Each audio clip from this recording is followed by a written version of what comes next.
எல்லா புகழும் ஒருவனுக்கே, நீ நதி போலே ஓடிக்கொண்டிரு.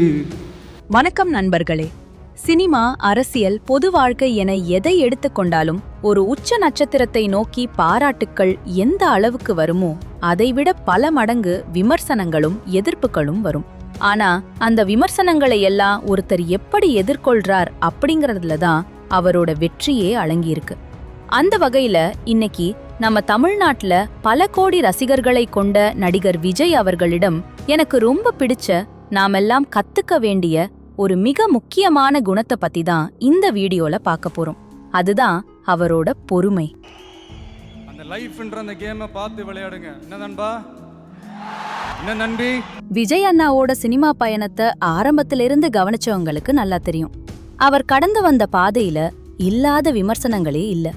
அவரோட ஆரம்ப கால படங்கள், நடிப்பு, உருவம் என எல்லாவற்றையும் பத்தியும் நெகட்டிவா பேசினாங்க. சமீப காலங்கள்ல அவரோட அரசியல் வருகையின் போதும் சரி, படங்களின் போதும் சரி, எவ்வளவு பெரிய விமர்சனங்கள், சோதனைகள் வந்தாலும் அவர் யாருக்கும் எந்த மேடையிலையும் கோவப்பட்டு ஆக்ரோஷமா பதில் பேசினதே இல்ல. தனக்கு எதிரா வர்ற அம்புகளை எல்லாம் அவர் தன் அமைதியாலேயே தவிடு பொறியாக்கிடுவார். விஜய் அண்ணாவோட ஆடியோ லான்ச் நிகழ்ச்சினாலே குட்டி ஸ்டோரி ரொம்ப ஃபேமஸ். அப்படி ஒரு மேடையில அவர் சொன்ன ஒரு தத்துவ முத்தான வசனம் இன்னைக்கு வரைக்கும் நம்ம வாழ்க்கைக்கு ரொம்பவே தேவையானது. உசுப்பேத்திரம் கிட்ட உம்முன்னும் கடுப்பேத்திரம் கிட்ட கம்முன்னு இருந்தா வாழ்க்கை ஜம்முன்னு இருக்கும். இந்த ஒரு வரி வசனம் சாதாரணமானது கிடையாது.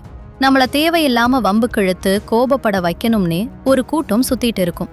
அவங்க கிட்ட நாமளும் கோபப்பட்டு வார்த்தைகளை விட்டா ஜெயிக்க போறது அவங்கதான். ஆனா அந்த இடத்துல நம்ம கம்முன்னு அமைதியா இருந்துட்டோம்னா அவங்க தோத்துருவாங்க. இத விஜய் அண்ணா சும்மா மேடையில கைத்தட்டலுக்காக பேசல.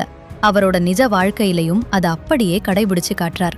நான் என் லைஃப்ல ஃபாலோ பண்ணிட்டு இருக்கேன். அவர் வேலை அவர் செய்து கொண்டே இருப்பார். இதுதான் அவரோட தாரக மந்திரம். தன்னை பத்தி யார் என்ன பேசினாலும் அதை பத்தி கவலைப்படாம தன் வேலையில் மட்டுமே முழு கவனத்தையும் செலுத்துறார்.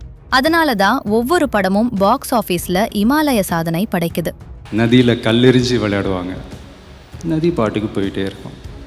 அந்த நதி மாதிரி தாங்க நம்ம வாழ்க்கையிலையும் நம்மளை வணங்குறவங்களும் இருப்பாங்க, நம்மளை வரவேற்கிறவங்களும் இருப்பாங்க, நம்மளை எதிர்க்கிறவங்களும் இருப்பாங்க.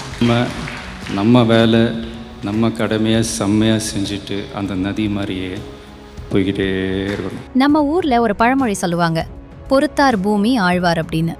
அந்த பழமொழிக்கு மிகச்சிறந்த பொருத்தமான உதாரணம் விஜய் அண்ணா தான். சினிமாவில் இத்தனை வருடங்கள் பொறுமையாக இருந்து உச்சத்தை தொட்டவர் இப்போ தமிழக அரசியல் களத்திலும் அதே பொறுமையோடும் நிதானத்தோடும் தன் அடுத்தடுத்த அடிகளை எடுத்து வைக்கிறார். கஷ்டப்படுத்துறதுக்கோ, யாரையும் அவமானப்படுத்துறதுக்கோ, யாரையும் பழி வாங்குறதுக்கோ இல்லைங்க இந்த வாழ்க்கை.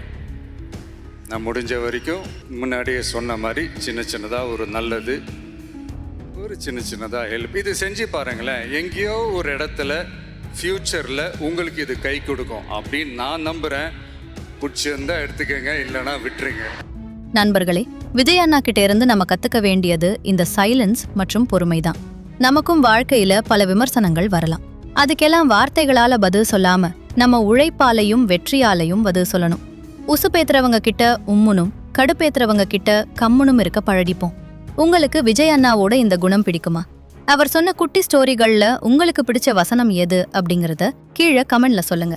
வீடியோ பிடிச்சிருந்தா லைக் பண்ணி ஷேர் பண்ணுங்க. மறக்காம நம்ம சேனலுக்கு சப்ஸ்கிரைப் பண்ணுங்க.